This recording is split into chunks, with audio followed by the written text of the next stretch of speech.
Good morning, Chicago Cubs Nation, and welcome back to another edition of Cubs Daily, presented by FanArch. My name is Steven Ryan. The Cubs dropped the series opener yesterday, 5-2 to the Giants. We're going to discuss that.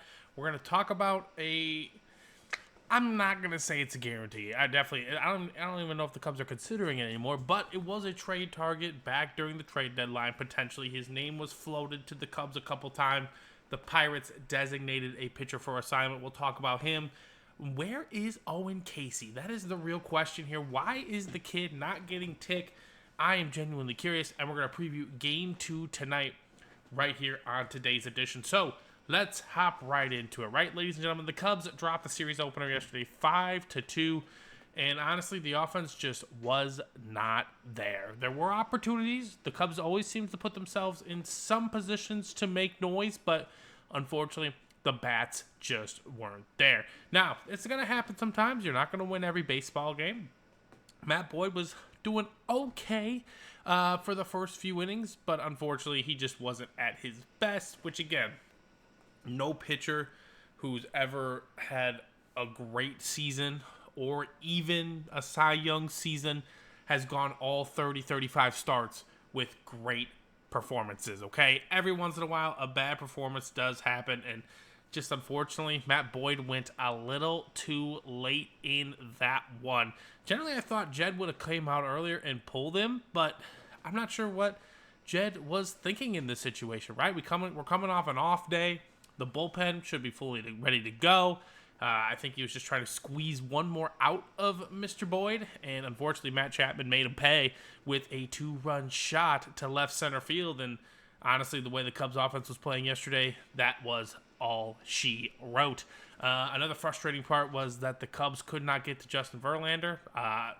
The way I said that statement makes it sound like a lot of people get to Justin Verlander. Well, if you look at his record this year, he's 1-10 with a 4-something ERA. Now, record doesn't mean everything, but it is an indication that, if you're 1-10, generally speaking, the team loses baseball games. And he looked pretty solid last night. There was a couple instances where the Cubs did hit him hard, but obviously he's 40-something years old. He is going to go to the Hall of Fame. He's not he's not the fireballer he used to be. His fastball was 93 miles an hour. The Cubs just couldn't get it going yesterday. And so, I'm going to chalk it up to that. Unfortunately, they did lose a game to the Brewers, who nearly blew it against the Diamondbacks, but that was all she wrote yesterday. I think it's just, pretty simple to move forward. Matt Shaw had a big hit. That was exciting to see. Continuing to enjoy his development. Great plays at third base as well. That little short hop scoop ranging to his left was really, really impressive. Again, just, not the Cubs' day yesterday, and, that is okay. Still in firm control of that wild card position. Just have to continue to keep developing, playing solid ball. Seiya still looks lost at the plate, and, we're going to get into where Owen Casey is here in a moment.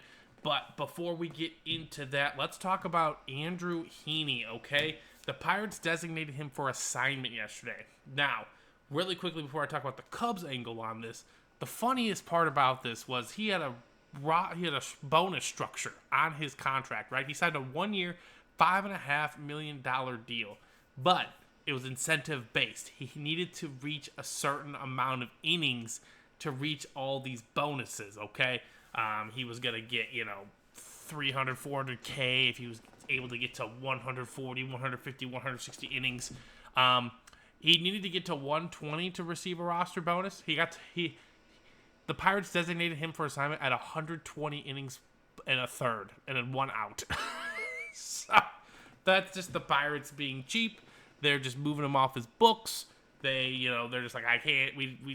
You're not conducive to what we're trying to accomplish here, which is losing baseball games. Getting a better draft pick, etc., etc. And then we have to pay you more money on top of it. Yeah, see you later. Now, will the Cubs sign Andrew Heaney? I doubt it. The roster does not expand as much as it did back in the day. There's only room for 2 more additions come September 1st. You're only allowed to carry a maximum of 14 pitchers. But, Andrew Heaney would be a solid, ideal, maybe 5th starter for this team during the playoff push. No? Like, I like Javier Assad. I think he does really, really solid. I'm not quite sold on Ben Brown. I think a lot of people in the comment section here would attest to that as well. But Andrew Heaney, bargain deal. This is what we do, right? This is what the Cubs do. I'm not sure when Mike Soroka's coming back, but Andrew Heaney might be able to eat some of those innings and provide stabilization in the rotation at the back end. Again, very, very short-term rental, and we wouldn't have to give up all too much to sign him, right? I mean, his season as a Pirate, you take it with a grain of salt because, they are the Pittsburgh Pirates, but Andrew Heaney, he does have a 5-something ERA. It's not the greatest year he's ever had, but, his WAR is only negative .3, which, again, for the Pirates is truly, truly impressive. The numbers are a lot left to be desired, but, maybe the Cubs they see something mechanically and they're willing to make a move on him to maybe just eat some innings. But otherwise, I'm okay with Javier Assad as well. I'm just floating it out there as a potential deal if the Cubs are looking to supplement the rotation in any capacity. So this does bring up the question, again, like I said, say it looks lost at the plate, ladies and gentlemen. We all know this. We all talk about it. I've heard in comments, drop him down in the order. I'm not against that. Personally, I'm not against dropping him down in the order, but I think he needs just a few days off. Just let him chill before the September push. The suggestion for this series against the Giants is absolutely a fantastic one, especially if the wind is going to be howling in and balls are going to die. We need him to go to Colorado and get the swing right, get the confidence back. He's only had 2 home runs since the All-Star break, which, again, home runs aren't everything, but if you're going to hit 240, 250, I need to see some pop out of the bat. You know what I'm saying? Especially if you're going to be batting 3rd or 4th in this lineup, which, in the first half produced a lot of runs. So, say it just looks lost.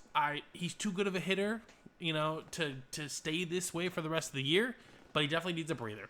And so that begs the question, where's the kid? Where's Owen Casey, who has had some big hits already in his brief stint in the major leagues? He's hit a home run, game-tying RBIs, game-winning RBIs, etc., etc. He's looked very confident at the plate. And so that part for me is just, all right, he just needs to gain more experience, right? He needs to see more pitches, get comfortable against major league pitching.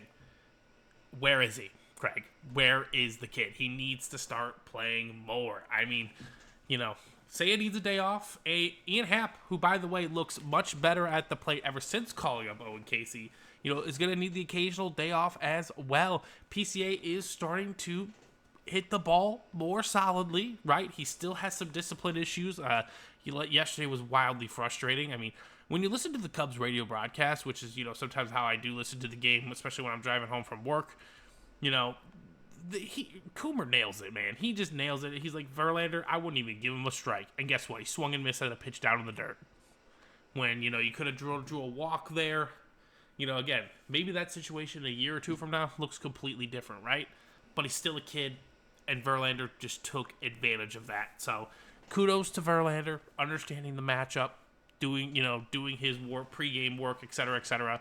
But back to Owen Casey, man. We need to see him in the lineup. He's a really, really good bat power, left-handed hitter. He just needs reps. And, honestly, I understand that, people are like, where's the reps in this lineup? There are plenty of breaks to be given out, specifically to Seiya Suzuki, okay? Dude needs a breather. PCA's going to need a breather eventually. I'm not against even Kyle Tucker taking another day off or 2, just so we're mentally ready for this push in September. Let him play. And if you want Ian Happ and PCA and Kyle Tucker all out there, like I said, the designated hitter spot is open. Seiya has not been producing. I'm not saying Seiya can't take it back from him, but you can definitely give him a day off here. No doubt about it. So we do have game 2 tonight. It's going to be another late one in San Francisco. We have our man Colin Ray, who has been nothing but spectacular for this team this year. Hopefully he can right the ship in, off of a loss, because, yesterday was a struggle. Cubs offenses do tend to, help support Colin Ray more, it seems like, over the course of the year. We're going to be facing the kid Wisenhunt. He's 1-1 with a 4.91 ERA. But it looks like there's been a lot of success off of Colin Ray from this Giants lineup, right? Adames 333 hitter. Bailey's batting 1,000. Chapman 600. Devers 500. Young Ho Lee is batting 333, and the Cubs have no experience against this guy. So it's going to be an interesting matchup. Very intriguing to see how the Cubs bounce back. But, what seemed like an easy win yesterday was a loss. And what seems like a potential loss today could easily be a win. That is the way baseball has gone. That is the way baseball goes. That is how I've seen it my brief life. So let's get back on track tonight. Another win. Get a game back, hopefully. Maybe the Diamondbacks can stun the Brewers. I mean, they've played them tough. They've just fallen short in each of these past 2 games. So hope you all have a fantastic Wednesday. Again, if you're enjoying the content, make sure you hit that like button. It does help the algorithm. And again, please share your thoughts. I understand probably the same beat the old horn, right? Say it needs a break. Drop him down in the lineup. I totally understand. Will it ever happen? That is the real question and what we're waiting to see. So, hope you all have a fantastic rest of your day. I'll be back tomorrow with another one. We'll talk soon. Peace.